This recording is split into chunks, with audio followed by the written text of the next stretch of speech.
Hey guys, today we're going to talk about cancer, but I wanted to let you know that the previous video in this series, this is the sixth video, the fifth one before this, all about AIDS, was removed from YouTube, but it is posted on Rumble and on my podcast. The link for both of those is in the description of this video.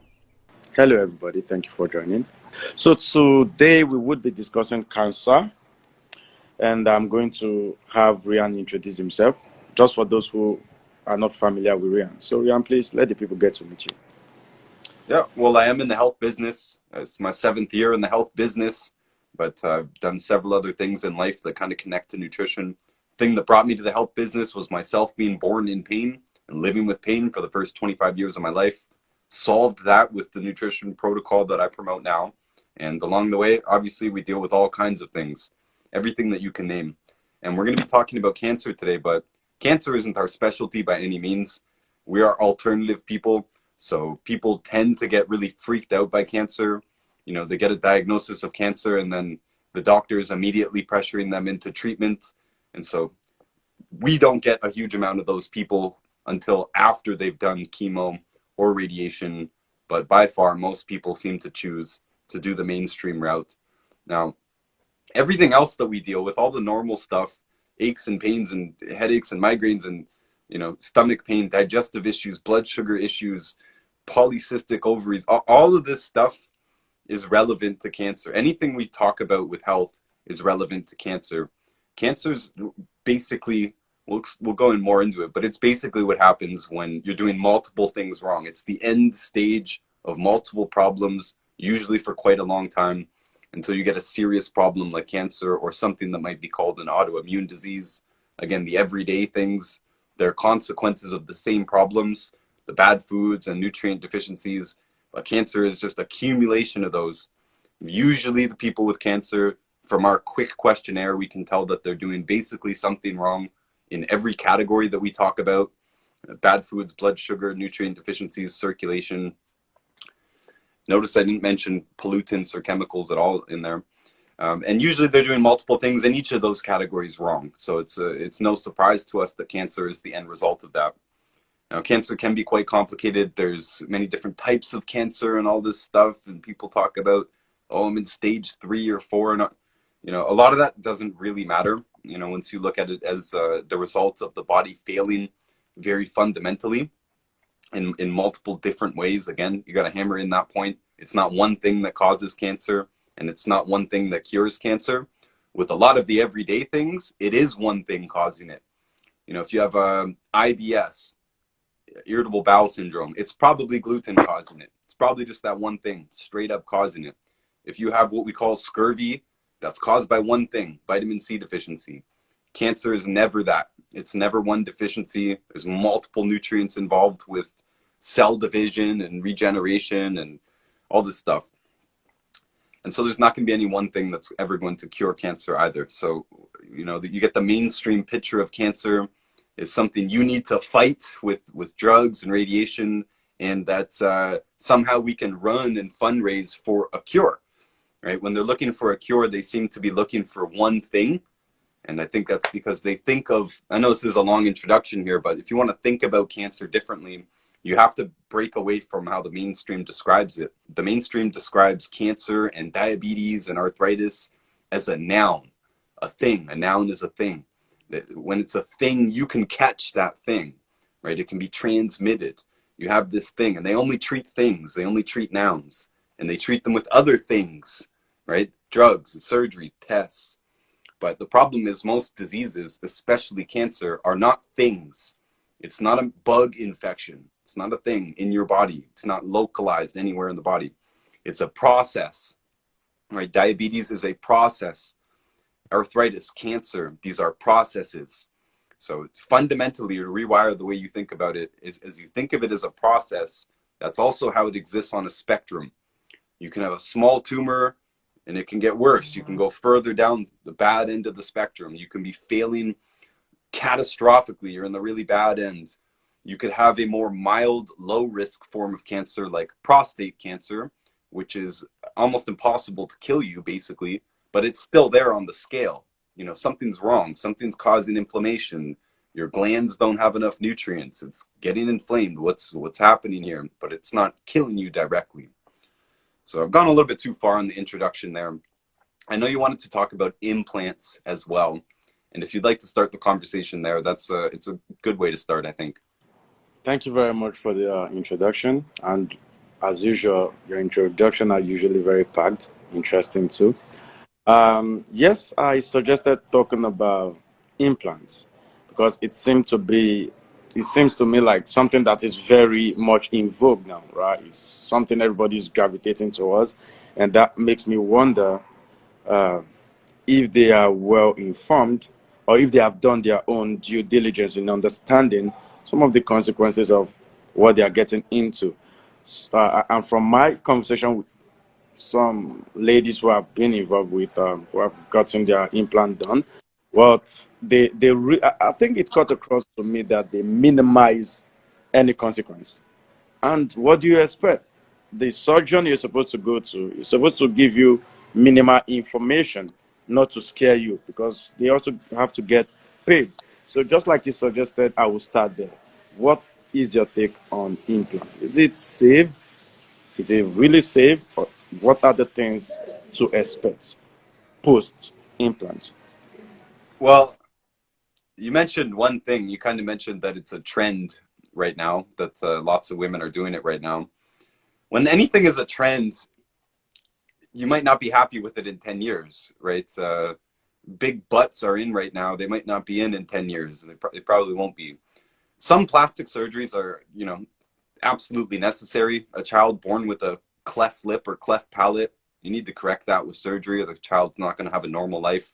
If you find yourself at the doctor's office and they're saying, hey, there's golf ball sized tumors in your breast, you want to take that out. And getting reconstructive surgeries is not a big deal to me after that. If it's necessary. Basically, your first question, is it a huge risk? It's not a huge risk compared to other surgeries. It's not a huge risk compared to a liver replacement or something like that. But it does have risk. All procedures have risk. You can get your wisdom teeth taken out, and there's a risk. There's two main risks with any surgery, regardless of what it is in the body. The first is anesthesia, because they're going to put you under to do these things. And there's general and there's local anesthesia. General is when they completely put you under. Local is when they just freeze one part of the body. Freezing it, or local anesthesia, is the safest way to do it. General has some risk. It's not the riskiest thing in the world, but there is a risk of permanent brain damage. There is a risk of permanent memory loss. There is a risk of death. And even though it's a small risk, it's something that'll never happen if you don't get anesthesia. So if it's not completely necessary to get anesthesia, I definitely wouldn't, because it's an unnecessary risk to take. So it can harm you long-term, anesthesia itself. This has nothing to do with the surgery. It's just they have to put you under to do the surgery. The second risk is infection itself from any wound. This could be, again, wisdom teeth getting taken out. Now there's a risk of infection. Even if it was a super minor procedure, nothing went wrong with the procedure, now there's a risk of infection afterwards. Now they will give you antibiotics no matter what surgery you do in the Western world. They're going to give you a prescription for antibiotics when you're leaving the door. And because they want to prevent the likely infection that will happen after any minor procedure.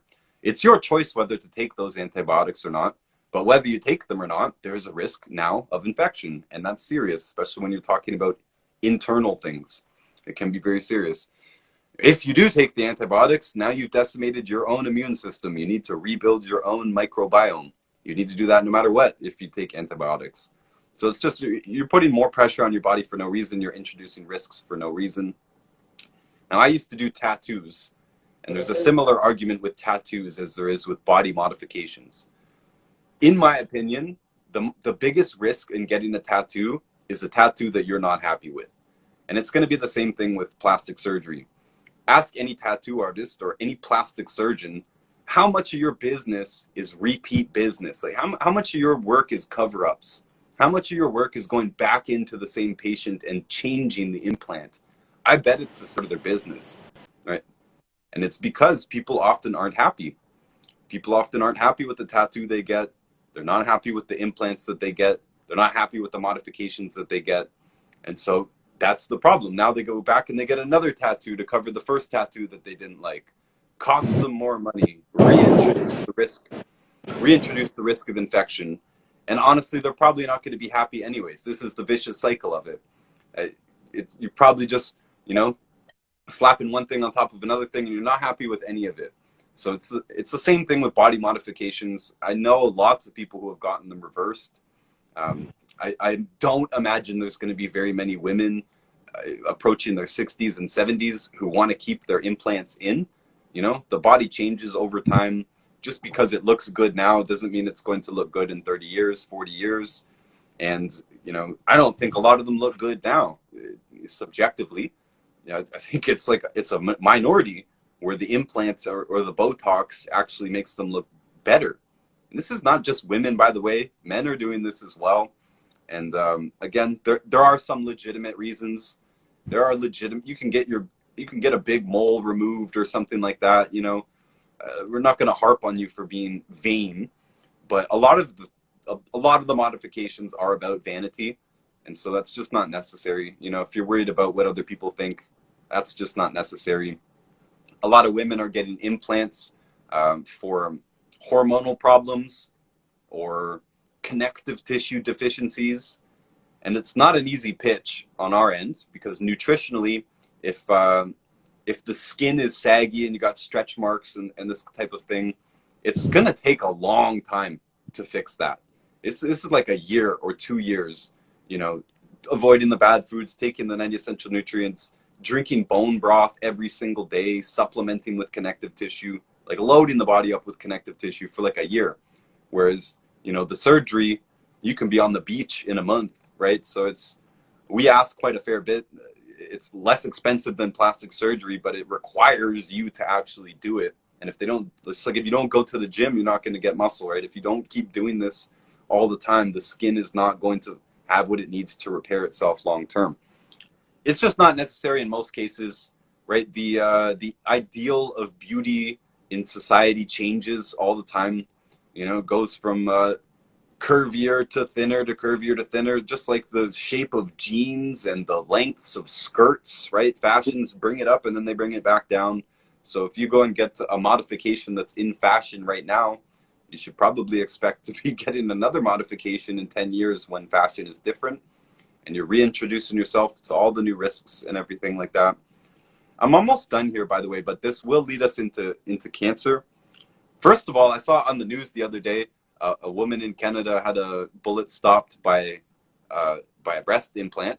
So that was just one kind of random possible benefit to throw in there. It just happened to save her life. The bullet got stuck in the breast implant. I guess that's not really a reason to get breast implants, but hey, just thought I'd throw that in there. A lot of people are worried about the health risk here, and that's what you asked about too, the health risk. Other than anesthesia and infection, there isn't that much of a risk, in my opinion. Very low risk compared to other procedures. But the body doesn't like foreign things in the body. If you get a splinter of wood, it's probably going to get infected. It's going to be really painful, like more painful than it should be, because your body's screaming at you to take this thing out. It's an alarm that's going off. If you get an organ transplant, they give you drugs to suppress your immune system because your immune system is supposed to recognize this is not my organ. We're going to attack it, basically. And so it could be a similar thing with implants where the immune system is provoked by it. Doesn't seem to be that too big of a deal, truthfully. I know a fair few people who have gotten implants, and it's not like they were sick afterwards, though you could feel quite groggy a few days afterwards, mostly from the anesthesia. So overall, it's low risk. And overall, it links us into the cancer conversation because most people do seem to be concerned about this type of thing, not necessarily implants, but pollutants in some form. Either pollutants in the body, whether it's plastic in the body or chemicals in the environment, chemicals in our body, chemicals in the deodorant, in the shampoo, and the toothpaste, and the soaps, and all. People are worried about this and saying that these things are contributing to cancer. Whereas a big point of everything that we ever have to say about cancer is that most of the minor things that people are concerned about, and they could be big things, I don't know, but they're minor to us because they don't seem to matter that much for cancer, right? So many people are worried about chemicals and pollution and air quality and implants. I've heard lots of people arguing that implants are going to make it more likely to get cancer.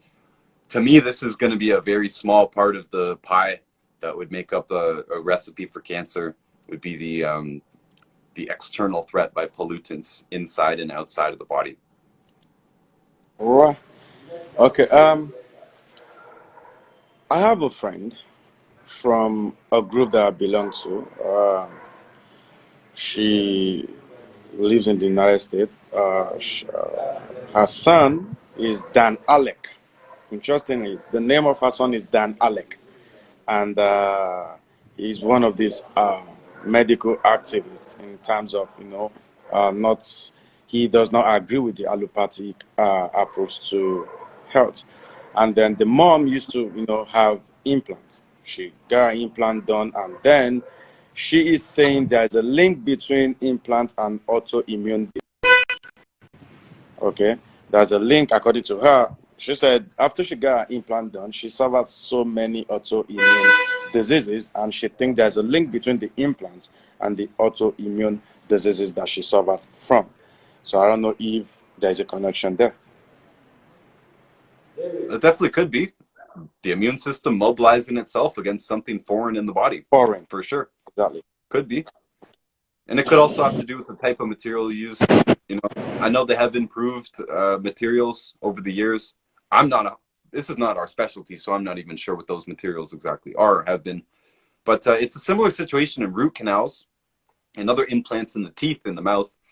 Some people, they get a bridge or a root canal or whatever, some form of metal in their mouth, and nothing happens.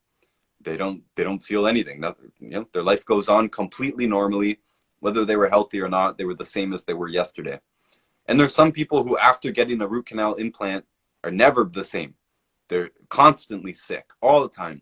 They have all these weird new things going on in their body. They can't explain it, and it doesn't go away until they get the root canal out. So that can easily be the case with implants too. But it doesn't seem to be the normal case, right? It doesn't seem to be reported all the time that that's what happens after an implant. Maybe the person's more sensitive, which would be a good thing. Maybe it was a specific type of material that they're reacting to. I'm not sure, but it's definitely not. That's not the expected result, right? It seems to be. I'm stumbling here a little bit because again, it's not my specialty, but it seems to be that basic implants for body modifications are less commonly rejected than other things in the body. Remember too that things like steel plates for fixing bones and scoliosis, they're often rejected in a sense. Like immune problems are a big problem after putting metal plates in the body, and infections, internal infections and this type of thing. It happens quite a lot. So it's a risk that doesn't need to be taken for sure. All right. So let's move to the main topic.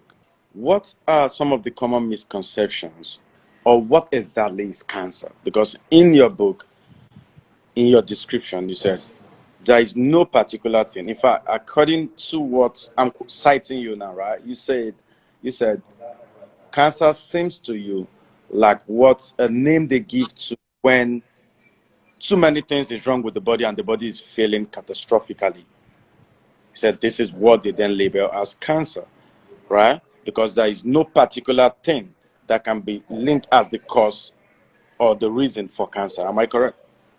So what Yep. do you think we classify or call or label as cancer? Well, people struggle with this question, I think, because of the noun verb thing that we talked about earlier. They want to see it as a thing. They want to visualize it, and they want to have a description of it that allows them to visualize it. But it's not a pathogen, right? It's not something that you can visualize. It's the result of things going wrong in the body. Particularly, the problem is cell division, right? The main problem is cell division.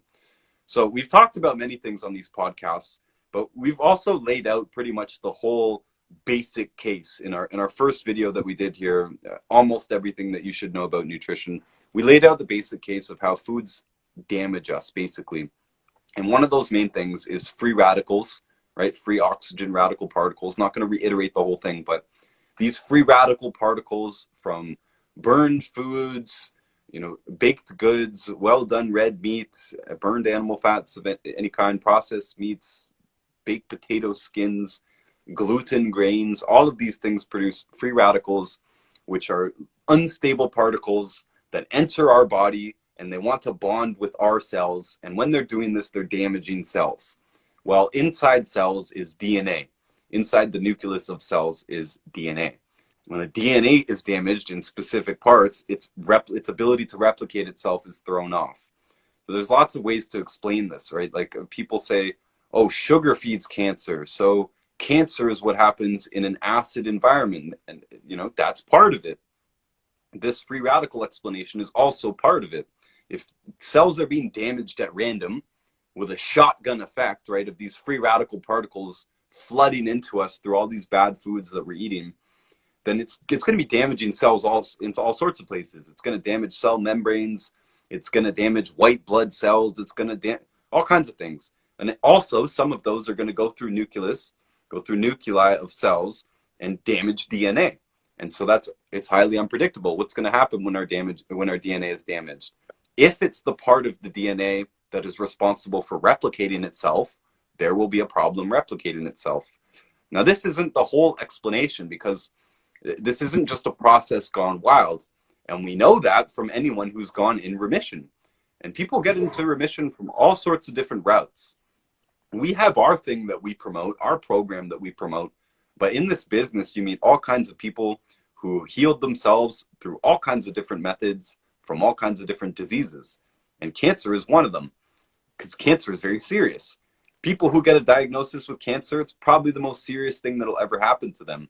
And they either choose to do the mainstream thing, like right then and there, okay, let's do this, or they make a decision right there to make changes in their life. And some of them go off and they go home and they throw out all the junk food. They don't know exactly what's bad. They just go throw out all the junk food and buy a bunch of organic stuff. Again, most of these people don't know the details. Everything we talked about on that first recording, most people don't know that. Most people I've met who reversed cancer don't know any of that stuff. They stopped eating not the bad foods, not our list. They just stopped eating anything they thought was bad. Most of them did just go out to the health food store and buy some random supplements, like, what's your best multi-supplement that you got, that kind of thing. They don't know what they're looking for. They don't know to specifically go in and boost selenium. I'm saying this because we're very confident with cancer in general, but people who have healed themselves have done it from all kinds of things. Again, random supplements, randomly ditching bad foods, processed foods, deciding to go to the gym, deciding to do yoga, deciding to sell their house and move home with their family because they were just given a terminal illness and they're going to go spend their days with their family. Juicing is one of the most common things that people know that juicing is good for them, but they don't do it until they get some serious diagnosis. So plenty of people got diagnosed with cancer and started juicing, and then they no longer have cancer. Those all sound like completely unconnected things, but since cancer happens when everything is going wrong, all it takes, it seems, is for people to correct just a few of those things. Right? Just fix a few of those big problems, put a few legs back up on the table, and now the table can stand again. Right? Most people that I've met who've reversed cancer did not do our program. They didn't do any program. Again, a lot of them approached this somewhat randomly, throwing out random foods, just going buying fruits and vegetables, just going and buying a juicer, just juicing random stuff, going on walks instead of whatever other bad thing they were going to do before. I don't know. Someone's asking, what is juicing? Juicing is just crushing up in a blender any plant, basically, any fruit or any vegetable. You turn it into a juice, and it's highly digestible. It's nutritionally concentrated. It's structured water also. This water is structured when a plant sucks it up. Stagnant water in nature is bad. Structured water is very interesting. Something we don't need to go fully into, but I know of people who reverse cancer from structured water programs. There's water filters that promote themselves based on their structure, their water structure. And there's plenty of testimonials of people who just switched their water and then had positive sign on their cancer. I know all this stems from your question of what is cancer, but the problem is cancer is not one thing, right? Breast cancer is very different from blood cancer. Prostate cancer is basically just an unhealthy prostate to me. Shouldn't even be called cancer. Um, Again, there's different names for different cancers, but they appear quite differently as well, whether they are in a specific tissue and they're growing as a tumor, or whether they're free floating cells in the blood. I mean, these are very, very different problems in the body. But again, the point is, on top of the problem of DNA damage, it seems just to be what happens when the body is unhealthy. And it's so simple an explanation that I know it's not satisfying. I know it's not. But when the body is failing catastrophically, it's going to look like a cancer, or it's going to look like what they call an autoimmune disease, which is general. And I think the only major difference is that cancer is localized. It's in one place, or it's in one system of the body. It's in the blood, or it's in the liver, or whatever. It's localized. An autoimmune problem is general, but it's the same thing. Your immune system is the end result of everything that's going on. So if you avoid the bad foods, if you take a bunch of nutrients, and if you avoid other, hazards out there, you're going to have a healthy immune system. You're not going to have an autoimmune disease. But if these things are wrong, again, foods, possible toxins in the atmosphere, nutrition, if those things are off, your body's going to fail in some end stage way. Might have cysts or growths in the body. Another weird thing with cancer is that, to me, a tumor is a cyst. It's just a cyst that's growing out of control. But again, there's many problems where cysts are out of control. Polycystic ovaries, men with back knee, big, golf balls on their back. This is basically the same thing. It's the result of the same thing. It's the result of numerous problems with the food, multiple nutrient deficiencies, and that's probably it, right? Going back to the beginning, lots of people worry about these other chemicals in the environment and preservatives in foods and GMOs and all these types of things, but those do not seem to be the important factors at all. They probably do affect our health, but very hard to quantify it. It's mostly food. And even though we're very succinct on exactly our list, like this is exactly the foods that you should avoid, but again, lots and lots of people who got rid of cancer, they avoided all types of random foods. Some of them quit meat. Some of them just quit the Doritos and whatever. I don't know. They just started eating apples or whatever they thought was healthy. It wasn't a coherent list of things. And I've heard so many different things. And just as many times as I've heard people go meat free, I've also heard as many people tell me they went carnivore and no longer had the cancer, no longer had the rheumatoid arthritis or whatever it was. So basically just getting rid of the worst foods, which are basically just processed foods. That seems to be the easiest, the biggest thing that anybody can do to prevent cancer from coming up. I know I didn't adequately answer your question of what is cancer. So again, cancer is not a thing. If diabetes is not a thing, right? You can describe the symptoms of diabetes or of cancer. That doesn't tell you what it is. And that's because it's not appropriate to think of it as an it. It is not a thing. It's a thing what happens when things are missing, when pieces are missing. And the symptoms that you'll get, they can be a little bit different, but it's all the result of that same problem. And it's not a thing, it's a process. All right, thank you so much. And I would be satisfied with the answer in the sense that since cancer is not a thing that we can, speak about in terms of pathogenicity, then it is important then to know that there would several things going wrong in the body is what we get labeled as cancer today. Let me see what Dr. Wali said. Dr. Wali, by the way, is my friend. He said lifestyle plays a vital role. Also, on a genetic level, the telomeres getting shorter as they age can be averted by embracing healthy lifestyle factors. Absolutely, I agree with that.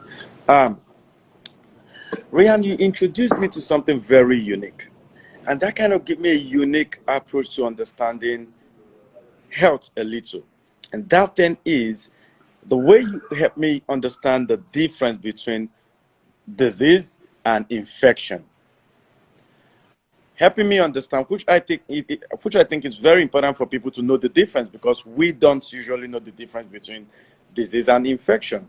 And our lack of understanding of what differentiated disease and infection affect how we approach our health related issues. Matter of fact, in your book, you said, interesting enough, the only thing allopathic doctors or practitioners have been able to cure are infections, correct?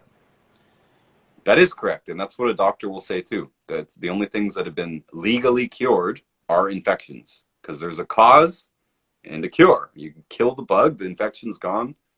That's the only way we can say something's cured. You'll never hear cancer has been cured. It's a safe bet. In our lifetimes, you'll never see the mainstream world come out and say, we've cured cancer. It wouldn't even make sense, right? Cancer is a whole family of problems, right? Cancer can happen.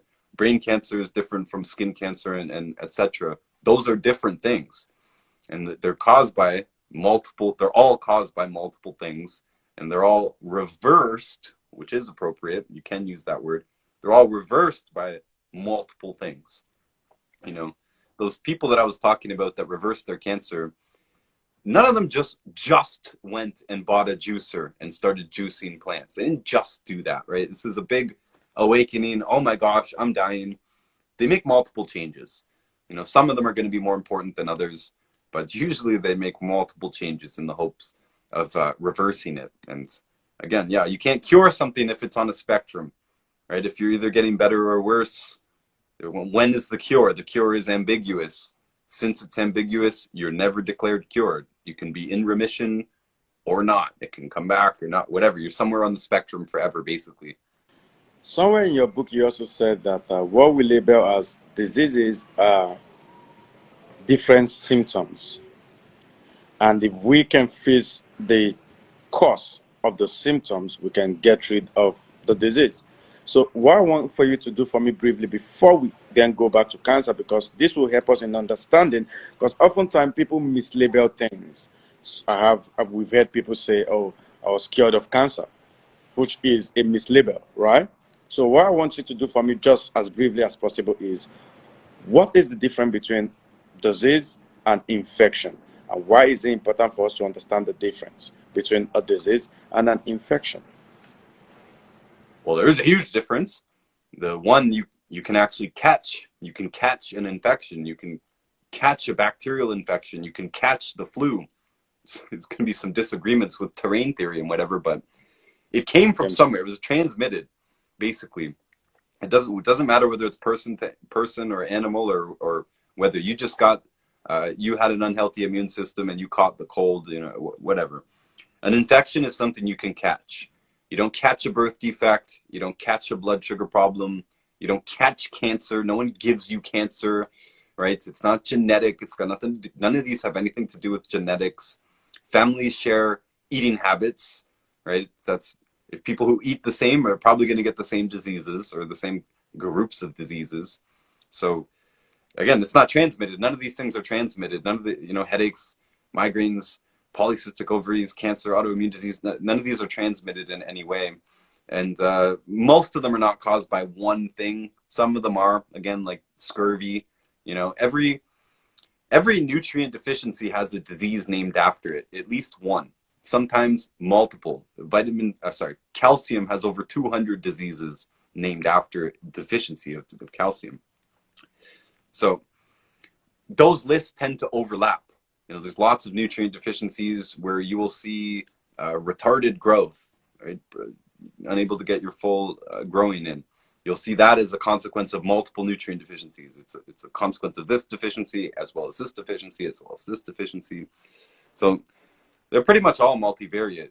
Some of them, again, they are one nutrient deficiency that causes one disease, but none of that has anything in common with an infection. And an infection either comes from somewhere else, which I do believe happens. You asked me before if I believe in terrain theory or germ theory. I believe in both. If you are unhealthy, you are going to be more likely to get all types of infections. And if you are healthy, you're going to have the type of environment that has a healthy microbiome, a healthy immune system that, again, protects you from these things, but there are still external threats as well. And I do also believe that the pathogens that are always inside of us, like E. coli and Candida, we always have these things inside of us all the time. I do believe they can morph and change shape and turn into an aggressive, problematic predator, basically, form if you're unhealthy. So, having said all of that, I All did right. want to connect infections to cancer, right? You must know that there is a difference between disease and infections. You might not fully know that if you only listen to the TV about, doctors and what medicine is, because they talk about medicine as if it's everything, right? What does medicine handle? Medicine handles births, it handles accident victims, it handles infections, it handles osteoporosis. It shouldn't, but they handle osteoporosis, they handle diabetes, they handle the common cold. You got heartburn, you go to your doctor. All of this is called medicine, right? Medicine deals with all of this. Why does medicine deal with all of this? The medical establishment has caused many, many things to be called diseases. Everything from anxiety to obesity to addiction. They've called all of these things diseases so that you can go to a licensed medical practitioner, because a licensed medical practitioner are the only people who are allowed to treat diseases. So if obesity is a disease, you got to go to a doctor, basically. The same people that claim responsibility for birthing and accidents and all this, if you have a headache, you go to the doctor. And insurance pays for diseases. That's the key here. This is what wraps it all up. Insurance pays for diseases. If you come to us, insurance does not pay for your supplements at all. You pay for your supplements. The reason the whole medical monopoly exists is to regulate all this stuff, both the treatment and the payment of disease. And so that's why everything is called diseases now, right? Whether they can do anything about them or not. They can only cure infections. It's the only thing they can cure. They can't cure any other disease. They can't cure heartburn. Ask your doctor, can you cure heartburn? He's going to give you a puzzled look. He doesn't know what you're talking about. They're not supposed to talk like that, right? So the only things they can cure are infections, because infections can be killed, right? Infection has one easy cause and one easy cure: kill the infection. Now, we should be able to talk like that about scurvy as well. If scurvy is caused by one thing, missing vitamin C, and you give the vitamin C, you should be able to say, I cured the scurvy, but you just can't. Legally, you just can't. You have to say you reversed it, even though it is technically cured. So cure is a weird word. You do not want to think about that at all. Like, if you're looking for a cure, you're going to have a hard time talking to people. You're going to put your doctor and us into a weird, legal, tricky situation where it's just easier to think reverse. You can push yourself in the positive direction. You can get better. You can improve your health. You can improve your eating. You can improve your attitude. You can get more time in nature. You can do anything that promotes rest and relaxation, just like you would if you had the chicken pox when you were a kid. You treat yourself the same way when you have some sort of real disease. Rest, relaxation, and heat, and salty water, and broth, and nutrients, and taking it easy and just healing. So I just wanted to mention there is a connection between infections and cancer. We've mentioned before, and many people say that cancer cannot live in an alkaline environment. Well, if your internal environment is alkaline, then you're also not going to have candida. You're also not going to have toenail fungus, right? If you're alkaline, basically you are healthy. So, in the state of alkalinity, cancer might not live, but again, no other problematic parasite is going to be alive either. There are several people who say that cancer is directly linked to candida and other yeast infections, common, very, very common infections. From our experience with hair analysis, pretty much every civilian just walking out there on the street, pretty much all of them have some kind of parasite in them, whether it's candida, some yeast or fungus or mold, some bacteria, Epstein-Barr virus, worms, tapeworms even, down to little worms, little ringworms, and all. The average person has parasites, basically. And this means that their internal environment is the type of environment that allows bad stuff to thrive. This, by default, means the body is malnourished. it's missing many nutrients, particularly the ones that are required to be alkaline, especially calcium and its cofactors. So when people say that, you know, sugar feeds cancer and cancer can't live in cancer can't live in an alkaline environment, or they say that cancer and candida are linked, implying that the candida caused the cancer, all they're really saying is the person is unhealthy. And the person who's unhealthy is going to encourage the growth of fungus and mold and yeast and worms. And that's also the same type of environment that cancer arrives in, or that cancer appears in, or that we see symptoms of cancer in, is an unhealthy environment, an unhealthy internal environment. So the same things that you would do to fix a knee from arthritis, it'd be the same things that you would do to support your body's ability to regulate its cell regeneration properly, which would be the legal way to describe stopping cancer from happening, right? Because remember, we can't make claims that this will stop your cancer. You know, anything that's too direct like that, we can't claim that. Some things have qualified health claims where we can say this may reduce the occurrence of cancer, may reduce cancer by this amount or whatever. But very generally, the mainstream knows. They know by their own data, their understanding of it, even though we don't agree with it. They agree that you can reverse it. They agree that you can support. They don't use these terms, but I have to use these terms. They agree that you can support and promote the body's health, and you're less likely to have symptoms of cancer, or your tumor can reseed or anything like that. It's not a death sentence, basically, is what I'm saying. They know that, we know that, and you ask the difference between infection and disease. That is it, but they often go together, right? A disease is going to be a degenerative process. Again, you're missing nutrients. Most likely for most diseases, it's a missing nutrient. At the end of the explanation that we're looking for is a missing nutrient. But once you have some sort of infection, it's going to create nutrient deficiencies too, right? So if you get sick, your body now demands more nutrients to deal with that sickness. Your body uses more zinc, and it uses more selenium, and it uses more vitamin C, and etc. All the antioxidant nutrients, it uses more of them to fight the sickness. Therefore, the sickness is creating more deficiencies, especially if you were already deficient. This is partially, by the way, why lots of people got this new virus in 2020, and so many of them, this happens all the time, by the way, but more people noticed it because it was news this year, I believe. But lots of people came to me and they said they lost their sense of smell and taste. Well, smell and taste is based on zinc. Zinc is the mineral that basically controls smell and taste. Zinc is also an antioxidant. If you get sick with anything, your body's going to use more zinc. It's very likely that it just used all the zinc. You don't have your smell and your taste left because you don't have any zinc anymore. You got to top that up. Eat liver, buy zinc supplements, take at least 50 milligrams a day. I would go up to 150 a day until it comes back.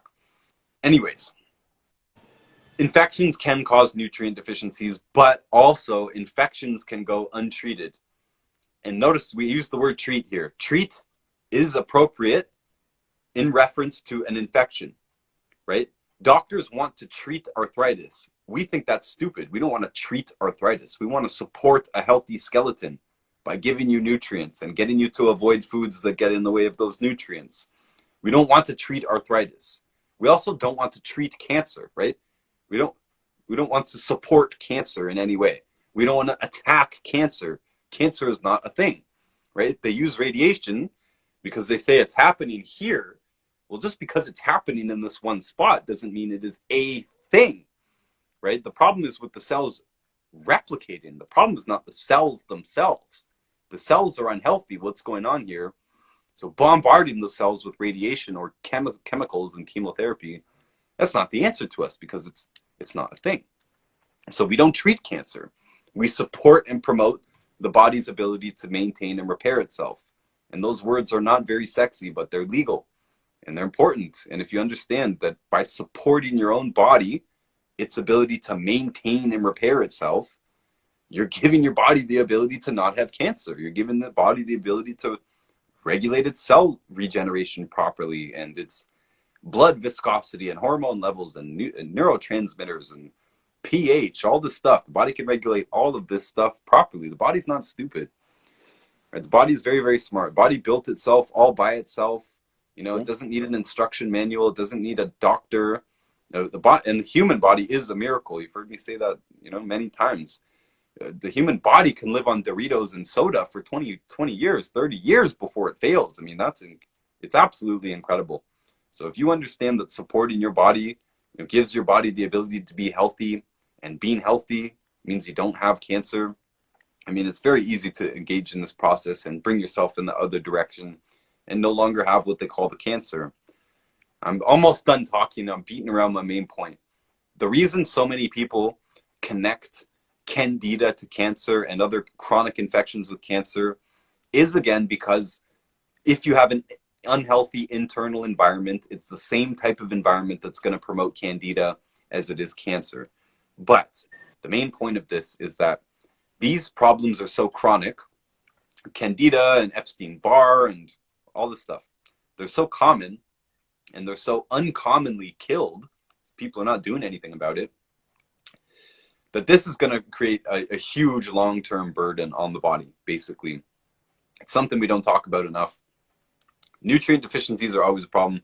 Bad foods, it's always a problem. When we talk about any disease, we're always going to talk about those two things. But we almost never mention that, you know, the average person probably has candida in them.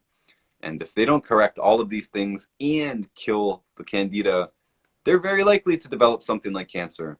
You know, on top of already being nutrient deficient, we know long term they have an internal environment that's acidic. In the common parlance, it's acidic, so it's promoting candida. Candida can't live in an alkaline environment either, right? So we know they have these problems long term, and on top of that, those parasites will be damaging the body on the inside. They'll be stealing nutrients from the person. So they're just, it's an extra stress on the body that it just does not need. And yeah, that person is more likely to get cancer or autoimmune disease. So I do agree with a lot of people who are connecting cancer with candida and so on and so on. And this would be true for anything that stresses the body. This is why, again, I'm going to hand back the mic to you, but this is why there's so many things that contribute to cancer, right? Your chemical exposure, you know, if you add on top of the bad foods and nutrient deficiencies and things like mold, whatever, you add into that the fact that maybe you work in a car garage and you're smelling brake cleaner every day or something like that. All of these things add up. If you do enough of these things wrong over a long enough period of time, you're going to have something like cancer. All right. Thank you so much, Ryan. You sort of answered part of what was supposed to be my next question, because now if cancer is not a thing, okay, and it is best explained as when there's a catastrophic failure going in around our body, and we cannot really say it's a pathogen. Like a syphilis is a bug. You deal with the bug, you deal with syphilis, correct? Now, if cancer is not, how do we avoid cancer? What do we have to do to avoid cancer since it is not a thing? I know it would be easier if cancer is a thing, sort of like a bug, then you know, do this and do this, you avoid the bug, then you avoid cancer. But since cancer is not a thing, is it some total of too many things going wrong in the body? How then can we avoid getting cancers? Our short answer is going to be to avoid the bad foods and take the 90 essential nutrients. There's more to it though. I mean, it can be a long conversation because many of the nutrients themselves are like, we have qualified health claims that we can say this may prevent cancer, especially selenium. Selenium is one of the most studied nutrients, especially for cancer, with big groups of population. So we know that selenium alone has a definite benefit to reducing cancer. Now that's an amazing thing because these control studies with humans are not controlled, right? People eat all kinds of different things. We've talked about this before. This is why research sucks. It's a big problem. Lack of controls, lack of time, right? These people eat all kinds of different things. They have all kinds of different nutrient intakes, and it doesn't give us a clear picture. And when they're only testing 1 out of 90 essential nutrients, I mean, on my end, I don't expect you to get better from cancer if you just take one nutrient. That's the one we say to take more of on top of the other ones. But anyways, if they can see a positive benefit in studies, in human studies, using only one nutrient, you know it has a lot to do with it. And we've mentioned glutathione before. Glutathione is the antioxidant that you make in almost every cell in your body. Glutathione does not work without selenium. Selenium has multiple cofactors. Sometimes those studies will also throw in one of those cofactors like vitamin E, and then they'll get an even better result on cancer prevention. But the point is, we want you to take all 90 essential nutrients, and it's smart to boost the key ones. If you don't have cancer now, it's still smart to boost selenium. Most of us do boost selenium as like the first thing. After you get the baseline products for the 90 essential nutrients, you boost selenium. It's key. It's always key. It always comes up. It comes up when we're talking about cancer. It comes up when we're talking about the thyroid. It comes up all the time. And avoiding those bad foods. I know it sounds simple when we breeze through the explanation. Oh, just avoid the bad foods and get the 90 essential nutrients. Well, again, it could be a 3-hour conversation just about the nutrients. Just mention briefly a few things about selenium without going into detail in any of those studies. Could do the exact same thing for a whole list of these nutrients. They all have multiple roles in the body, numerous in some cases. And this includes things like cell regeneration, right? It's not one nutrient that's responsible for cell regeneration. It's tons of them, tons of nutrients involved in replicating DNA. There's tons of nutrients involved in digestion and respiration and hormones and all these things. That's why there's 90 essential nutrients, and they all have multiple roles, and it doesn't do you any good to pick individual ones out. The bad foods, we've talked at length before, so I'll briefly run through it. The first on our list is the grains, especially the gluten grains, wheat, barley, and rye. We add 2 more. Well, Dr. Wallach adds 1 more, and I add another one. Oats and quinoa. So that's wheat, barley, rye, oats, and quinoa. That's 5 grains. So you avoid those. You're going to be avoiding intestinal inflammation, most of it. It's your biggest threat is inflaming the intestines. When the intestines are inflamed, they have a harder time absorbing nutrients. That's where nutrients are absorbed, in the intestines. So when people eat gluten, they inflame the intestines. Nutrients are harder to get in. And there's other problems with gluten, but that's the main problem here, screwing up the digestion, preventing nutrient absorption. The rest of our list has mostly to do with free radicals. Well done red meat, steaks, that's for steaks. Other red meat, you can cook it low temperature to well done. As long as it's low temperature, you're not burning it. I know it's kind of complicated, but anytime I say well done red meat, I get messages like, did you mean just steak or just steak? We're talking about well done. Anything else that's boiled, or if you're baking it on low temperature, you do it low and slow, and you don't have the same risk. Well done red meat, burned animal fat, liquid oils, including margarines and any oil that's in a processed food, also including deep fried, same thing, as well as processed meats with nitrates or nitrites. I know it's kind of an exhaustive list. It's easier when we just say the bad foods and you just message us for the list of the bad foods, but this is it. Skins of baked potatoes, only when they're baked. Also includes yams and sweet potatoes. Those skins, when they're crispy, they're just as bad as deep fried food for the free radical count that's in them. Last on our main list is carbonated drinks for lowering the stomach acid. You need a strong stomach acid so you can digest food and absorb nutrients. And some carbonated drinks are even worse, like colas are going to be the worst possible thing that you can consume for many reasons. Since we're talking about cancer, I might as well mention the reason colas and some other sodas are bad, or really bad, they're worse than just regular carbonated stuff. The reason why colas are extra bad are because of the phosphoric acid. When you drink phosphoric acid, you basically massively increase your need for calcium. So you're creating a calcium deficiency if there wasn't one there already. We just mentioned alkalinity and how calcium is key for being alkaline. If you don't have enough calcium, you're not going to be alkaline, period. No matter what else you do. Doesn't matter if you only eat fruits. Doesn't matter if you're a breatharian. You're not going to be alkaline unless you get enough calcium. So drinking phosphoric acid, especially colas, massively decreases the calcium balance that you have, therefore basically making you acidic. It's not because phosphoric acid is acid itself, it's because of the phosphorus in it. The phosphorus makes you need more calcium. Anyways, that's pretty much our whole list. That's pretty much our entire list. You don't want burned meat, you don't want burned animal fat, you don't cook your steaks more than medium rare. You don't want to eat the gluten grains or oats or quinoa. You don't want to have carbonated drinks. You don't want to have processed meats. Processed meats are on the list directly for contributing to cancer, by the way.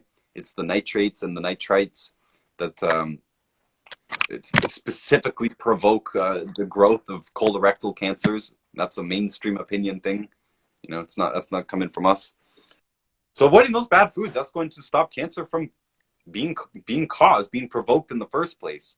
Having enough of the nutrients available, you know, allows you to be healthy and regenerate your cells in a healthful way, and you won't have cancer. Someone here asked about beer. If you must drink beer, make sure it's gluten-free beer. Rice beer is going to be your least problematic. If you must drink carbonation of any form, keep it minimum 1 to 2 hours away from food. You don't want to eat while you're drinking carbonated drinks. You want to drink and then eat 2 hours later. That's going to be your minimum. Much better off with a wine or literally anything that is not made from gluten. Someone asked about sourdough. Sourdough is a type of bread. It's not a type of grain or flour. So you can make sourdough with gluten-free flour. Just Google it on how to do it. I can stop talking for now. I also want to mention baby cancer. So just keep that in your head. I want to mention baby cancer. All right. You mentioned selenium. And I think it's from, I don't know if it is the introductory part of your book, where you said, I think Dr. Joel Wallach introduced selenium into baby food, correct? Mm-hmm. And that has really helped improve the quality of baby food. And that was after suing the FDA so many times. How beneficial is selenium, and what exactly is selenium?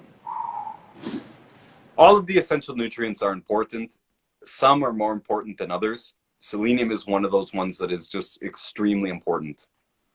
Not only because of its many roles, also because it's an antioxidant, also because it allows our body to utilize glutathione, its own master antioxidant, and also because it's fat soluble. And you'll often hear us talk about the fatty problems with fat soluble nutrients. It's basically most of what people come to us about is fatty nutrient problems. So we're often just guessing. We're like, oh, it could be a deficiency in any one of the fat soluble nutrients. Selenium and zinc are two of the most important there. Those are two fat soluble minerals that are also antioxidants and also have their own multiple roles in the body. Now, the lawsuit that you're talking about was about selenium and sudden infant death syndrome. And there's various claims attached to it, anti-cancer claims as well. You have to take the FDA to court in order to gain a qualified health claim. So that's what he did. Dr. Wallach's done that 9 times now, I believe, all successful. And in this one, they mandated the industry include selenium in baby formulas because the evidence was strong enough that selenium is protective against sudden infant death syndrome. And so this is a bit of a sensitive topic. Most of the people who follow me are going to be alternative leaning people. Many of them believe that pharmaceutical needles, jabs, cause SIDS. To be fair, you know, I'll give them some, I'll cover both sides of the argument. Dr. Wallach does not believe that the pharmaceutical needles are what causes SIDS because they use the same needles all over the world. They use the same batch numbers all over the world. Both SIDS and autism are largely concentrated in America. The real heart of the problem is in America. There's just so much more higher prevalence of these problems in America than anywhere else, that it doesn't make sense to only blame the pharmaceutical needles because those needles are used all over the world. Now, children in America are given more than other places in the world. That matters.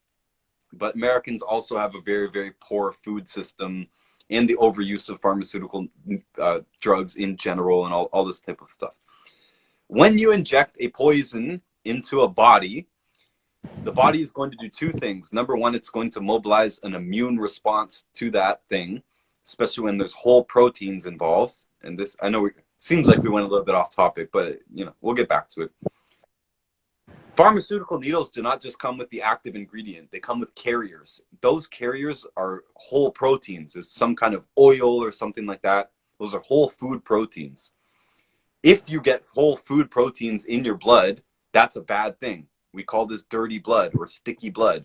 Your body is supposed to take food, break the proteins down into their individual amino acids, so those amino acids are absorbed into the blood. Then your body takes those amino acids and it puts them back together as proteins in its own cells. It does that later. But if you get whole proteins absorbed into the blood, the body's supposed to mobilize around that and see it as a pathogen, see it as a threat, and respond to it as if it is a threat. That's the first thing that any pharmaceutical needle is going to do. The second is, since it's a poison, it's going to demand nutrients to try and deal with that poison. In this case, selenium is the nutrient that your body uses to clear itself of poisons. Selenium is the nutrient to support a healthy liver, right? The liver is the organ that detoxes us from everything. So the liver needs selenium to be healthy so that the liver can detox. But selenium is also needed directly, like chemically, in the blood to neutralize poisons. Mercury is one of those big ones, right? People say, what about mercury in tuna? Well, there is mercury in tuna. Your body deals with it by putting selenium there, basically using the selenium to neutralize the mercury and get rid of it. So if you're injecting a pharmaceutical needle into yourself or your children, you're automatically increasing the need of these key nutrients, especially selenium. Why is this important? Because Dr. Wallach proved it to the satisfaction of the FDA that selenium deficiency is a major contributor, if not the cause, of sudden infant death syndrome. So what happens, you have a baby, you inject it with poison, you're already nutrient deficient unless you supplement, because it's not physically possible to get enough of all 90 essential nutrients from the grocery store. So you're already deficient, you inject poison into the child. What happens? The child could die of sudden infant death syndrome, selenium deficiency. It's a cardiomyopathy heart attack, basically, in a child. They call it cardiomyopathy when it happens in an adult. They call it SIDS when it happens in a baby. It's the same thing. Enlarged heart. They might even call it a genetic heart condition. It's all the same thing. Selenium deficiency. So again, that's the connection there. Just for the, I know people get upset when Dr. Wallach says it's not the pharmaceutical needles causing it because they use the same pharmaceutical needles all over the world. That is true, but we do use more of them here in the North American continent. We use more of them than other places. Younger, right? So we start them younger, put more of them into them, and then we bring them home and we feed them junk food, basically. And it's just a recipe for disaster. All right. Thank you so much for dealing with that. Okay, Ryan, I'll let you, add whatever else you have to add to this segment so we can bring it to a close, while I also allow 2 questions or 3 questions, because we have 24 minutes more to be on here. So if there's something that you'd like to add to this discussion before I bring on people who have questions. So if you have your question, send in your question now, send in a request for your question. So we have just 24 minutes to be on here. Yeah, do those questions quick. And yeah, we did start a little bit late today. So yeah, I do have to go. I just wanted to mention baby cancer, because often we're talking about cancer and we're saying usually you have to do multiple things wrong for multiple years for cancer to happen. And often people will say, well, what about babies, right? If cancer takes a long time to develop, well, what about babies? Well, in the case of babies, it's even more unfortunate, by the way, because we almost never see babies with cancer. Parents get so freaked out by the word cancer, they just do the treatment. And everybody's got to remember, if you didn't know, the symptoms of chemotherapy or radiation are not the same as cancer, right? The symptoms of cancer is the uncontrollable cell growth. That's the main symptom. The symptoms of chemotherapy are your hair falling out, you're being unable to digest things properly, you're throwing up all the time, you're nauseous. Those are symptoms of chemotherapy. Those are not symptoms of cancer, okay? So just saying that, just putting that out there. Baby cancer, they did not have to do multiple things wrong for many years, right? There's kids that are born with cancer on the breast still, so they've never eaten a chocolate bar, they've never drank a Coca-Cola or anything like that. In those cases of baby diseases, it is very simple. It's tragic, but it's very simple. The mother did not have enough nutrients. Many of those problematic foods, well, some of them, like gluten, those proteins can make it through the breast milk into the baby. So if the mother is eating the bad foods, not all of them. It's not like if you eat potato skins, baked potato skins, like those potato skin proteins come through the breast milk. That's not the problem. The problem with potato skins is going to happen in your body. But if you eat gluten, that's going to be coming through in the breast milk. So that's just one thing that can inflame the baby. That is unlikely alone to cause cancer, right? So we talked about how important selenium is. If you have zero selenium, you're dead. That's just it. You're dead. You know, you might have a cardiomyopathy heart attack that day, or you might have a catastrophic immune failure and die from a sniffle, you know, tomorrow, and you might get cancer. There are a few nutrients in this category where if they're totally depleted, you are just going to fail. You're not going to get your 25 years on Doritos and soda. You're not going to get any years, right? And so this is just, again, it's tragic. It sucks. It sucks to blame parents. I was born with birth defects. I get it. My mom did not know this stuff, right? Mothers or parents who are giving birth to children with cancer, you didn't know this. Your doctor wasn't even trained on this, right? It's a huge tragedy that no one tells people, you know, how to be healthy, how to avoid birth defects, how to avoid childhood cancers, right? Because again, the protocol for a child is different than an adult. An adult, you did this with years of your habits, and you've got to change those habits and go in the other direction. In a baby, they're probably just catastrophically deficient. So if they did not do the mainstream therapy, they probably have really good chances of reversing it really quickly. Also because babies don't have bad habits. Babies don't smoke. They don't drink alcohol. They don't stay up late playing video games. You know, they sleep all the time and they eat and they play and they're chill. Like, I mean, generally, they have a good attitude because they're not stressed about all this crazy stuff we got going on in life. Point being that a child should be an easy case to reverse. Problem for me is I don't get very many of those cases, so I don't have an excellent data set here. But just wanted to mention baby cancers, right? Even though there's multiple things that can contribute to cancer in pretty much every case, especially with adults, like I'm expecting there to be bad foods, I'm expecting there to be a blood sugar problem, I'm expecting there to be nutrient deficiencies. It doesn't have to be the case. You could just have critical nutrient deficiencies. And I usually try to avoid the answer that is too close to a sales pitch, right? I try to make it not 100% about our nutrients and our supplements and whatever, but it is true that in some cases, deficiency is the problem that's just screaming off the page, right? In a baby, think of all those other things that people blame cancer on. Smoking, deodorant, right? All this stuff. The baby's not using deodorants, you know, baby's not using hair care products and, you know, probably not even using toothpaste. All the stuff that people are worried about, they're not doing that. So it's very likely just to be isolated nutrient deficiency, a whole bunch of nutrient deficiencies, and pouring in the nutrients should be pretty much everything you would need to do to reverse it in children. And again, it's just tragic that people tend to take their child to the mainstream thing. And not only that, if they don't, you know, you got your parents calling you, be like, what are you doing? Your child has cancer. You better take them to the cancer place. It's just tragic. We should not be going to medical doctors for cancer treatment ever, basically. And most of the pain that's caused is caused by the treatment, not by the disease itself. You know, the explanation you gave around baby cancer reminds me of a section in your book where you wrote about birth defects. All right. Birth defect and the explanation you gave around cancer seems similar because it is deficiency, something that the mother did wrong prior to getting pregnant. We have a question for you here, and the question is, how do we make our internal body more alkaline? It's a good question. It can be a long answer. The real answer is that everything we always talk about will contribute to a healthy internal environment. All those bad foods, especially the glutens, all those bad foods are going to mess up the inside in some way. Just like the pharmaceutical needles, you inject it, now your body needs more nutrients to deal with that. It's the same when you're eating well done red meat, you know, or the skins of baked potatoes. You consume more free radicals, all of a sudden your body's calling upon its antioxidants to neutralize those.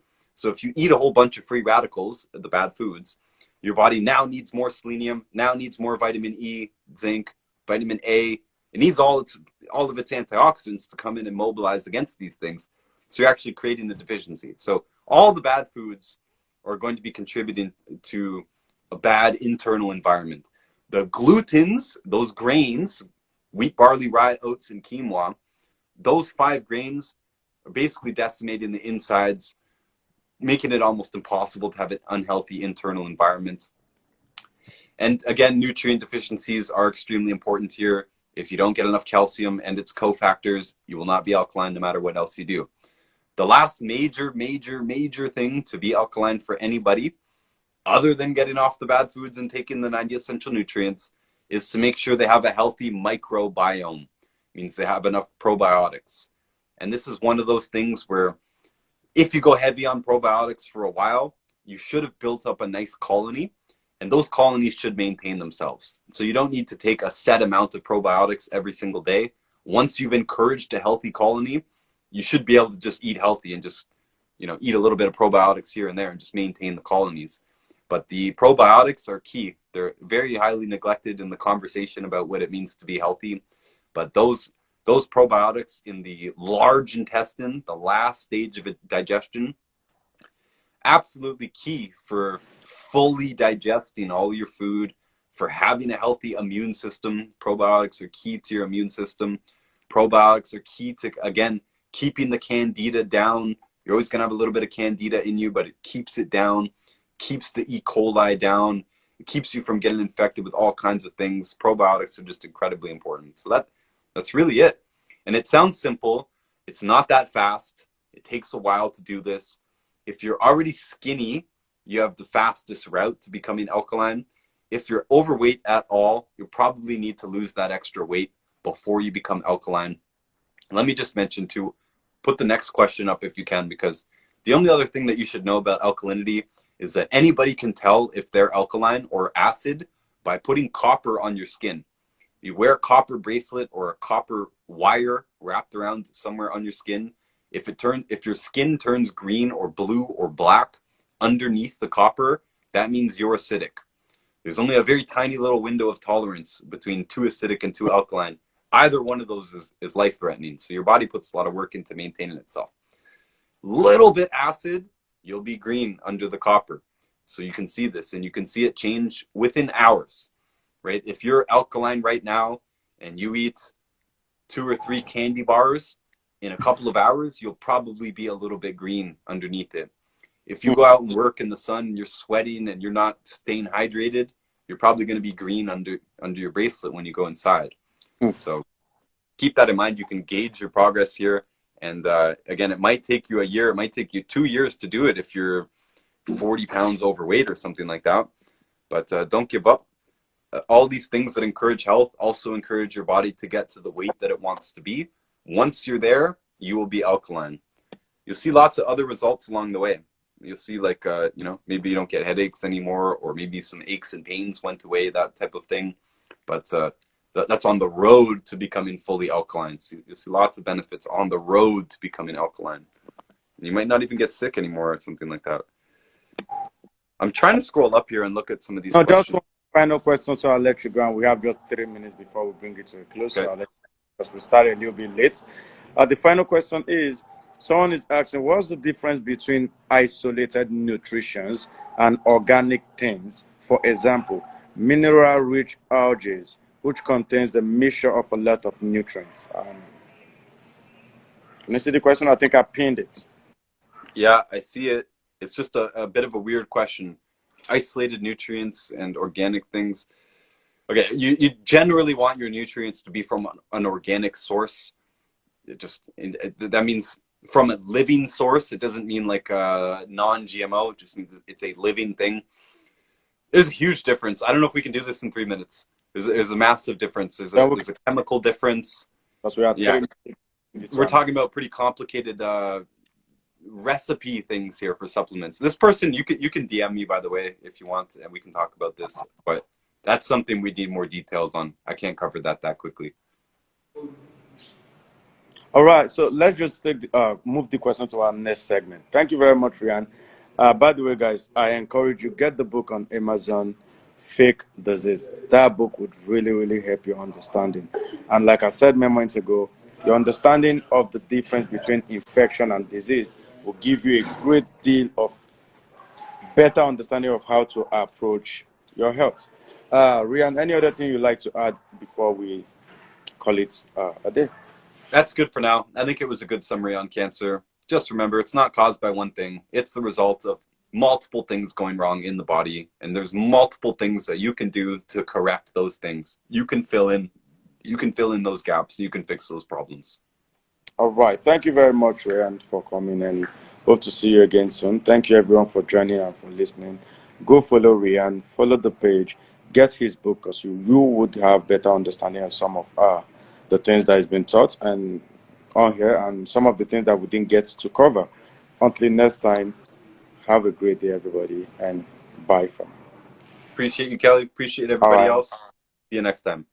And definitely check out my book, Fake Diseases. It covers all of the major topics that come up, like birth defects, blood sugar problems, bone and joint problems, cancer, autoimmune problems, and more. And it's on Amazon for just $9.99. And the audiobook read-along version is free here on YouTube, and the link for that is in the description of this video. Definitely get yourself a copy of Dr. Wallach's cookbook.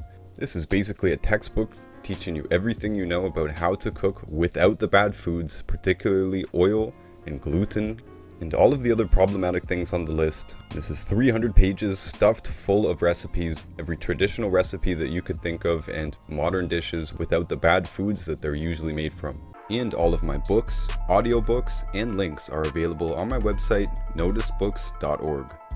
And of course, make sure to check out our food page, Notice Foods, that's on YouTube, and at Notice Foods on Instagram. We have a lot of content up there teaching you how to cook without the bad foods that Dr. Wallach describes, and Dr. Glidden's 12 bad foods, all of that, all of the rules that you need to know. And we have experienced chefs and bakers who will answer the questions in those inboxes. And for more health information, make sure to check out our YouTube or our Instagram. And you can actually message us there on the Instagram account, and we will respond to every message. And if you didn't know, I have a whole bunch of merchandise that I designed myself, clothing, prints on canvases and on paper, as well as original artworks on my website, noticeart.com. And you can see more of my art on YouTube. The channel is Notice Art, or Instagram at The Real Notice. And make sure to check out my channel for many other videos on a whole array of subjects, and my other channels are all in the description of this video.